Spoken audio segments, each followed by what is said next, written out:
Shalom, salam damai sejahtera untuk kita semua. Saya atas nama Todeo Naruki, mahasiswa semester 2 di Institut Agama Kristen Negeri Kupang, Fakultas Keguruan dan Ilmu Pendidikan Kristen, Prodi Pendidikan Kristen Anak Usia Dini. Pada kesempatan ini, saya akan menyampaikan sebuah materi dengan topik konsep dasar agresif dan harga diri. Ini juga sebagai tugas UTS mata kuliah Psikologi Perkembangan 1. Saya membagi materi pada kesempatan ini dalam 3 bagian. Yang pertama itu kita akan membahas tentang agresif dilihat dari 3 poin, yaitu pengaruh lingkungan, gen, dan jenis kelamin. Yang kedua, kita akan membahas tentang teori-teori agresif, dan yang terakhir itu teori-teori harga diri. Yang pertama, kita akan membahas tentang agresif. Sebelum kita membahas secara mendalam atau secara luas, kita terlebih dahulu mengerti tentang apa itu agresif. Agresif merupakan suatu tindakan atau suatu perilaku yang disengajakan dengan tujuan untuk mencelakakan atau merugikan pihak lain. Agresif itu merupakan suatu perilaku yang negatif, yaitu perilaku yang bertujuan untuk mencelakakan pihak-pihak tertentu. Agresif dilihat dari 3 komponen. Yang pertama itu karena pengaruh lingkungan. Kenapa pengaruh lingkungan sangat berpengaruh tinggi dalam pembentukan agresivitas seorang anak? Contoh seperti suhu udara yang sangat tinggi. Ketika kita berada dalam suatu suhu udara yang sangat tinggi, maka rasa emosi kita sangat tinggi karena cuaca yang tidak menentu. Pemikiran-pemikiran kita tidak fokus karena cuaca yang sangat tinggi, sehingga daya emosi kita itu sangat meluap. Yang kedua, karena pengaruh gen. Gen dari seorang ayah dan ibu sangat menentukan agresivitas seorang anak.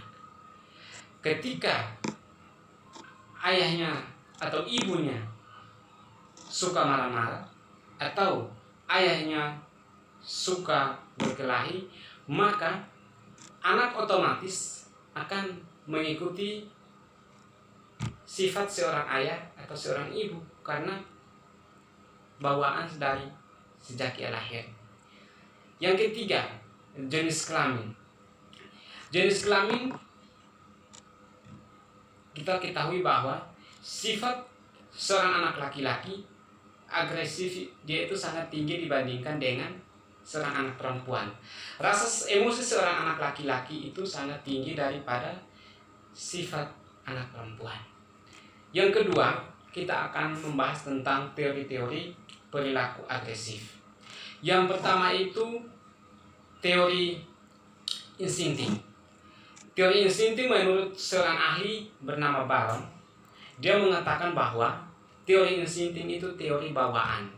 Dengan kata lain, perilaku agresif itu dibawa sejak ia lahir. Perilaku agresif itu dibawa sejak dalam kandungan dan ia lahir. Menurut Baron, ia mengatakan ada 4 poin penting dalam perilaku agresif. Yang pertama itu dengan tujuan untuk mencelakakan. Yang kedua, ada individu yang menjadi pelaku. Yang ketiga, ada individu yang menjadi korban. Dan yang keempat itu ada korban yang tidak menerima hal tersebut sehingga terjadinya perilaku-perilaku yang tidak diinginkan. Yang kedua, teori frustasi agresi. Frustasi adalah suatu gangguan pemikiran seorang anak untuk mencapai suatu tujuan ketika ia dihalangi-halangi. Contoh, di dalam dunia pendidikan Kristen anak usia dini atau kita berhadapan dengan anak-anak, kita memberikan suatu permainan kepada anak itu atau permainan-permainan baru. Ketika anak itu ia mau bermain, kita coba untuk menghalangi mereka. Kita paling mereka. Anak tersebut rasa ingin bermainnya itu sangat tinggi, sedangkan kita sebagai seorang guru, kita menghalangi anak-anak tersebut, sehingga anak itu dia merasa seperti dihalangi-halangi, sehingga rasa emosinya sangat tinggi. Ketika 15 menit atau seterusnya kita memberikan keluasan terhadap anak itu, dia tidak akan bermain, malahan dia akan menghancurkan semua permainan yang kita berikan karena sudah mengalami gangguan oleh kita seorang guru. Yang ketiga, teori belajar sosial. Teori belajar sosial yang mengatakan bahwa perilaku agresif didapati dari proses pengamatan. Perilaku yang tidak baik seorang anak itu datang dari proses pengamatan. Ketika dia mengamati, setelah itu dia akan mempraktekkan. Karena anak-anak daya tangkap penglihatan mereka itu sangat tinggi. Apa yang mereka lihat, mereka akan melakukan karena mereka tidak tahu apakah itu benar atau salah. Ketika kita melakukan hal-hal yang tidak baik, mereka akan mengamati. Sedangkan setelah itu, mereka akan mempraktekkan dalam kehidupan kita sehari-hari.